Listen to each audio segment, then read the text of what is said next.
Good evening students, आप सभी का आज के सेशन में स्वागत है। स्टूडेंट्स, पिछले 2 वर्षों से इजराइल और हमास संघर्षरत हैं और इस कन्फ्लिक्ट के कारण 70,000 से अधिक लोगों की जानें गई हैं। इस संघर्ष की शुरुआत आज से ठीक 2 वर्ष पहले 7 अक्टूबर 2023 को हुई थी, जब इजराइल की आबादी, जो मूलतः यहूदी धर्म को मानती है, वो अपना एक पवित्र त्यौहार मना रही थी, सिजमत तोहरा। तो इस त्योहरा पर्व के दिन हमास ने इजराइल के ऊपर अटैक किया था और इस अटैक में 1200 से अधिक यहूदियों की मृत्यु हो गई थी। इसके बाद यहाँ पर 250 से अधिक यहूदियों को बंधक भी बनाया गया। इस घटना से पूरी दुनिया स्तब्ध रह गई और पूरे दुनिया की सिंपैथी, सहानुभूति इजरायली और यहूदी आबादी के प्रति हुई। इस घटना से क्रोधित होकर बदले के रूप में इजराइल ने भी अपना काउंटर अटैक स्टार्ट किया, जिसे स्वॉर्ड ऑफ आयरन के नाम से जाना जाता है। स्वॉर्ड ऑफ आयरन अटैक इतना खतरनाक हुआ है कि इजराइल के पश्चिमी भाग में, जो गाजा स्ट्रिप के नाम से जाना जाता है, जहां पर फिलिस्तीनी आबादी रहती है, वहां पर इस 2 साल में ही 65 से 70,000 फिलिस्तीनी नागरिकों की मृत्यु हुई है। इस अटैक के कारण 90% से अधिक फिलिस्तीनी आबादी विस्थापित हो गई है। यहाँ का इंफ्रास्ट्रक्चर बुरी तरह से तहस नहस कर दिया गया है, चाहे वो स्कूल हो, कॉलेज हो, हॉस्पिटल हो, रिसर्च सेंटर्स हो, या फिर वहाँ का जो रोड नेटवर्क है, पीने के पानी का सप्लाई, ये सब कुछ ध्वस्त कर दिया है। वहाँ पर महामारी, फेमाइन की स्थिति, भूखमरी की स्थिति उत्पन्न हो गई है। ऐसी परिस्थिति में निश्चित रूप से और स्वाभाविक रूप से पूरे दुनिया ने अब इस क्षेत्र में शांति बहाली के प्रयास की अपील की है। अमेरिका या पश्चिमी देश और भारत, इन सब ने वहाँ पर शांति स्थापित करने के लिए आवश्यक कदम उठाने की मांग की है। यूनाइटेड नेशन के बैठक के बाद अमेरिका के प्रेसिडेंट डोनाल्ड ट्रंप ने अपना 20 पॉइंट प्रोग्राम का आह्वान किया है। 20 पॉइंट प्रोग्राम यानी 20 सूत्री कार्यक्रम दिया है, जिसमें मूल रूप से वहाँ शांति स्थापित करने के लिए अलग अलग स्टेप बताए गए हैं। तो आइए देखते हैं कि वो सारे स्टेप क्या है। सबसे पहला है कि इजराइल अपना जो सैन्य आक्रमण है वो तुरंत बंद करेगा। जो स्वॉर्ड ऑफ आयरन है उसको कॉल ऑफ करेगा, उसको बंद करेगा। एक नज़र मैप पर देते हैं। ये अफ्रीकन कॉन्टिनेंट के पास ही ये जो मेडिटेरेनियन का क्षेत्र है, और यहाँ पर ये सऊदी अरब का एरिया है। ये जो पिंक कलर से प्रेजेंटेशन है, यही इजराइल है, और इसके पूर्वी भाग में जॉर्डन नदी है। इसका बड़ा मैप अगर देखा जाए तो जॉर्डन नदी के पश्चिमी भाग में ये जो क्षेत्र है, ये सारा इजराइल का है। यहाँ पर ये जो ग्रीन कलर से है ये क्षेत्र, ये जो ईस्टर्न साइड वाला, ये जेरूसलम है, और इसके पश्चिमी भाग में ये जो ग्रीन स्पॉट वाला एरिया है, ये गाजा स्ट्रिप है। इसी गाजा स्ट्रिप पर अभी हमास का बेस है, जहाँ पर इजराइल के द्वारा अटैक किया जा रहा है, और यहीं पर 65 से 70,000 लोगों की मृत्यु हुई है। इंफ्रास्ट्रक्चर लॉस हुआ है, लोग वहाँ से बहुत बड़ी संख्या में विस्थापित हुए हैं। माना जा रहा है कि 90% पॉपुलेशन वहाँ प्रभावित हुई है और वहाँ से विस्थापित हुई है। तो ये सारा क्षेत्र है। तो सबसे पहले तो इजराइल अपना अटैक बंद करेगा। दूसरा कि इजराइल के जिन नागरिकों को हमास ने बंधक बनाया है, उनको वो तत्काल रिहा करेगा। साथ ही साथ हमास का निरस्त्रीकरण होगा, यानी डिसआर्मामेंट होगा। दरअसल हमास को अमेरिका सहित तमाम पश्चिमी देशों ने टेररिस्ट ऑर्गेनाइजेशन का दर्जा दिया है।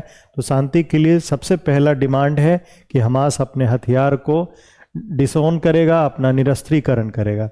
साथ ही साथ गाजा स्ट्रिप जो क्षेत्र है, वहाँ पर शांति व्यवस्था और अन्य नागरिक सुविधा बहाली करने के लिए वहाँ पर अमेरिकी राष्ट्रपति की अध्यक्षता में, यानी डोनाल्ड ट्रंप की अध्यक्षता में, एक बोर्ड ऑफ पीस बनाया जाएगा, जिसमें टेक्नोक्रेट, ब्यूरोक्रेट सहित पुराने जो राजनीतिज्ञ हैं, जिसमें एक प्रोमिनेंट नाम, एक प्रमुख नाम टोनी ब्लेयर का है, जो कि इंग्लैंड के पूर्व प्रधानमंत्री रह चुके हैं। तो इन सब के एसोसिएशन में एक बोर्ड ऑफ पीस बनाया जाएगा, जो वहाँ पर नागरिक सुविधा के साथ साथ व्यवस्था स्थापित करने की कोशिश करेगी।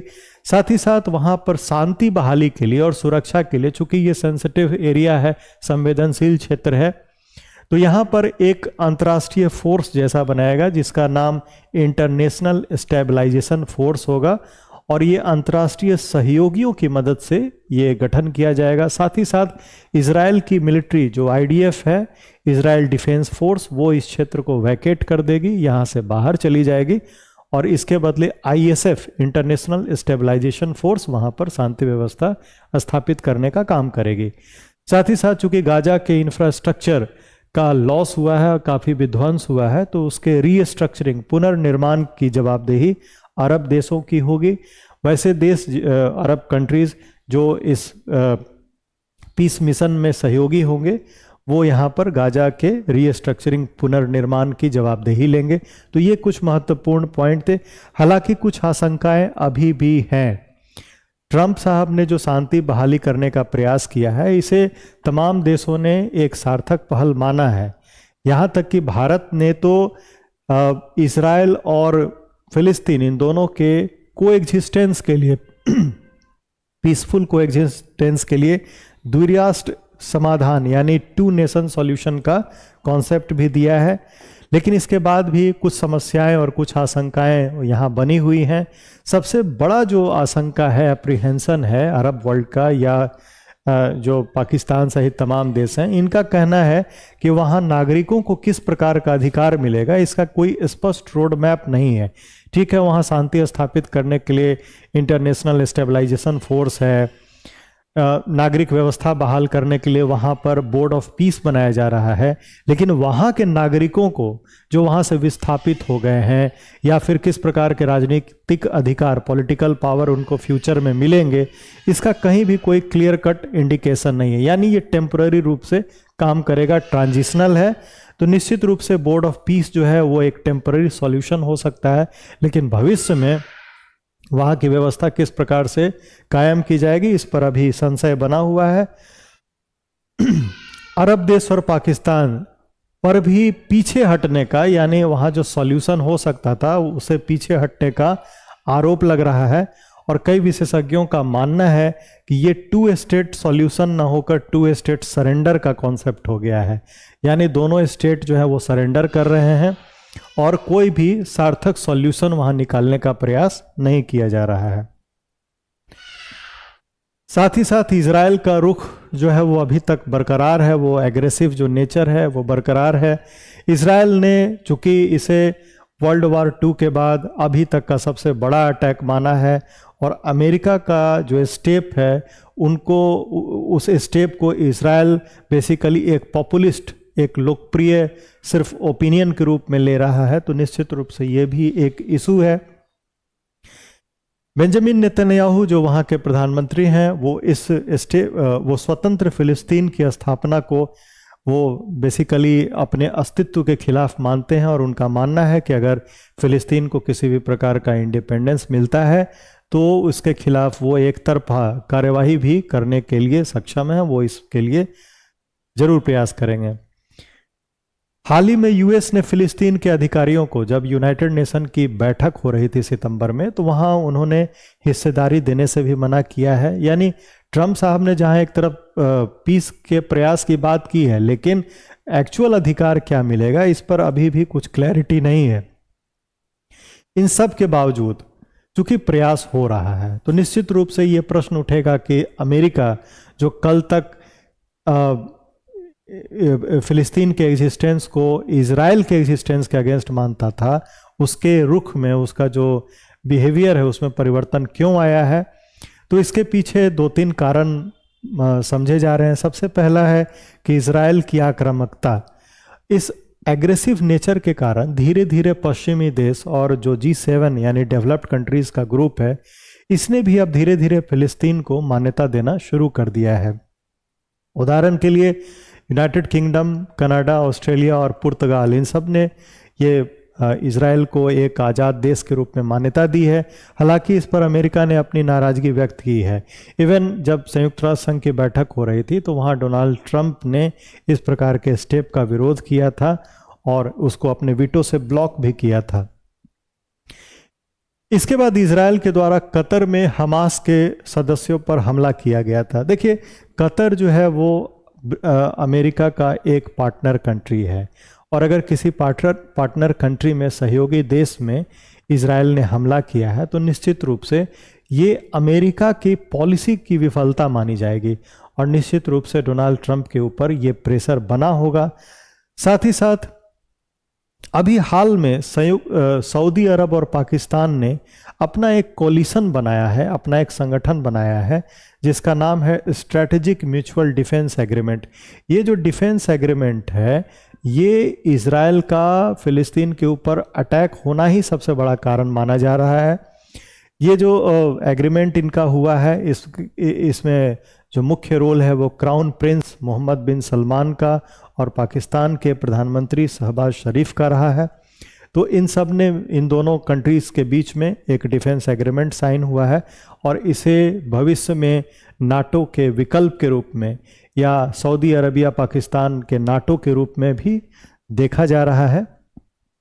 SMDA जो इनका डिफेंस एग्रीमेंट है ये निश्चित रूप से एक प्रेशर पॉइंट माना जा रहा है और इन सब के कॉन्टेक्स्ट में जो भी वजह रही हो, चाहे वो इजराइल का एग्रेसिव नेचर हुआ हो या फिर कतर में अटैक हुआ हो या पाकिस्तान सऊदी अरबिया का डिफेंस एग्रीमेंट हुआ हो, जो भी वजह रही हो, लेकिन इसके बाद भी 20 पॉइंट एग्रीमेंट या प्रोग्राम के साथ डोनाल्ड ट्रंप आए हैं और ये एक सकारात्मक पहल है। निश्चित रूप से किसी भी बहाने या किसी भी तरीके से अगर वहाँ उस क्षेत्र में शांति स्थापित होती है तो निश्चित रूप से यह मानवता के लिए बहुत आवश्यक कदम होगा।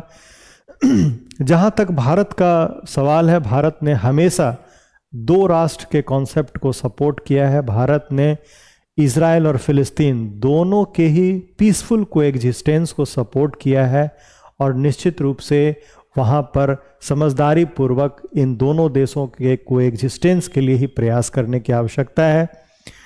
भारत ने अभी यूनाइटेड नेशन में इस पीसफुल कोएग्जिस्टेंस के लिए वोटिंग जो हुई थी उसमें सपोर्ट भी किया है फिलिस्तीन का। तो ये अभी तक के डेवलपमेंट थे। निश्चित रूप से इस दिशा में बहुत सारे समाचार आएंगे जिस पर हमें नज़र रखने की आवश्यकता है। ये टॉपिक काफ़ी इम्पॉर्टेंट है इंटरनेशनल रिलेशन के लिए। ये UPSC और BPSC दोनों ही परीक्षाओं के लिए महत्वपूर्ण टॉपिक है और इसका डिटेल हम लोग डिस्कस करेंगे। इसके बैकग्राउंड पर भी हम लोग आगे चर्चा करेंगे। तो मुझे उम्मीद है आपको आज का डिस्कशन अच्छा लगा होगा। अगर अच्छा लगता है तो काइंडली मेरे चैनल को सब्सक्राइब करें, लाइक करें और शेयर करें। बहुत बहुत धन्यवाद।